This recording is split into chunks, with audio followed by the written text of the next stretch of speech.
From exploration comes knowledge, and from knowledge, freedom.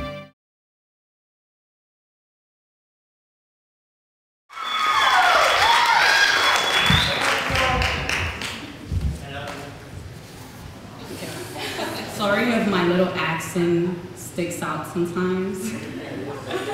Okay.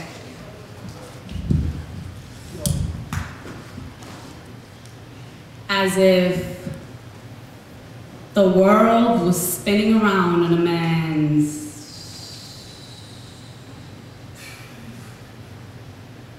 as if the world was spinning around in a man's let me rephrase that.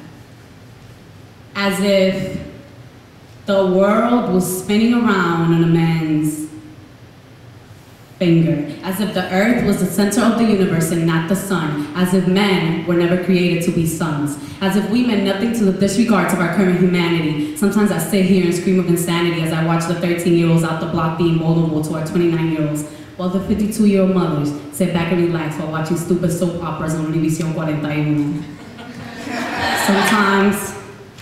Sometimes I sit here and scream of insanity because the last time my 17-year-old ass tried to walk into a kick-ass party down the block, I walked out in shock because I was disgusted by my 15-year-old neighbor who danced like a thong in a miniskirt with the king of Latin kings.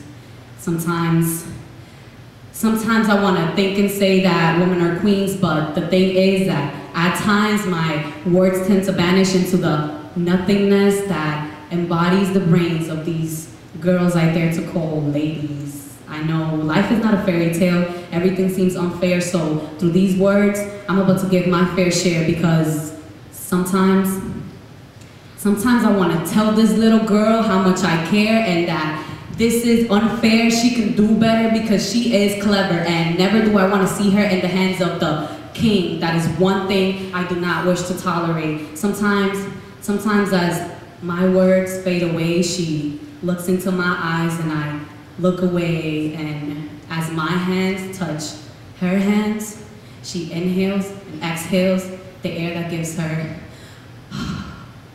life. Sometimes I don't know what to do or say, so I shut my eyes and I write to you. Sometimes I remember those days when I used to play tic-tac-toe and hide-and-go-seek in the yard of our broken-down Washington Heights apartment. And to get a simple tap kiss from a cute boy, we had to play Seventh Heaven and hear the clock say, tick-tock, tick-tock. And yet, who am I to judge you? I've been there, done that as well. I've certainly been in her position. This one time, this particular guy brought me to my worst condition and all with his words. He said I was beautiful.